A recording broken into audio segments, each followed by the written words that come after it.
मेरे पास काबीना के मिनट्स हैं। मैं आज 3-4 चीज़ें कुछ लेकर आया हूँ, दिखाना चाहूँगा। ये क्लासिफाइड कॉपीज़ होती हैं। मैं स्क्रीन पे, मेरे प्रोड्यूसर का ख्याल था कि पूरी कॉपी स्क्रीन पे डाल देते हैं, लेकिन मैं स्क्रीन पे इसको नहीं डालता। ये कॉपी मैं आपको पढ़ के इसके कुछ हिस्से सुनाऊँगा।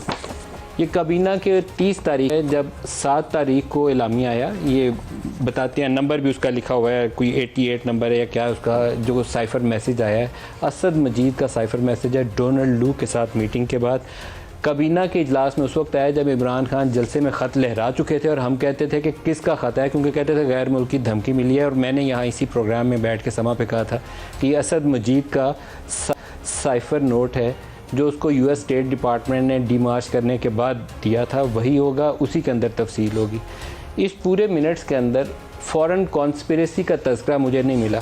फॉरेन कॉन्स्पिरेसी, ये मैं आपको बड़ी ज़िम्मेदारी से बता रहा हूँ। जो डिसीजंस ऑफ द मीटिंग पे आ जाते हैं, जो कैबिनेट ने, हमारी कैबिनेट ने लिए हैं based on Asad Majeed cipher note, उसके ऊपर कंक्लूजन्स के अंदर क्या कहते हैं मैं आपको पढ़ देता हूँ ताकि पता चल जाए कि ये कंक्लूजन्स भी हमारे अपने ड्रॉ किए हुए हैं, ये किसी डोनाल्ड लू ने लिख के नहीं हमें भेजे हुए।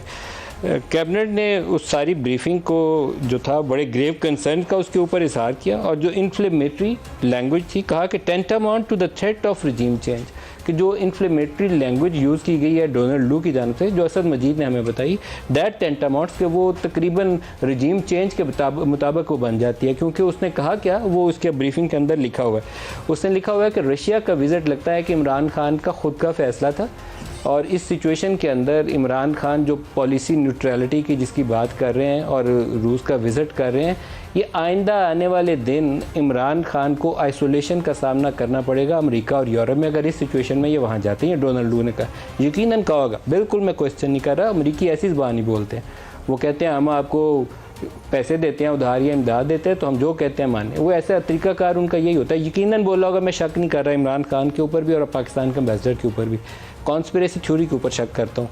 दूसरा हिस्सा जो इसके ऊपर आ जाए, उन्होंने कहा कि ये tantamount to the threat of regime change, therefore a blatant interference in the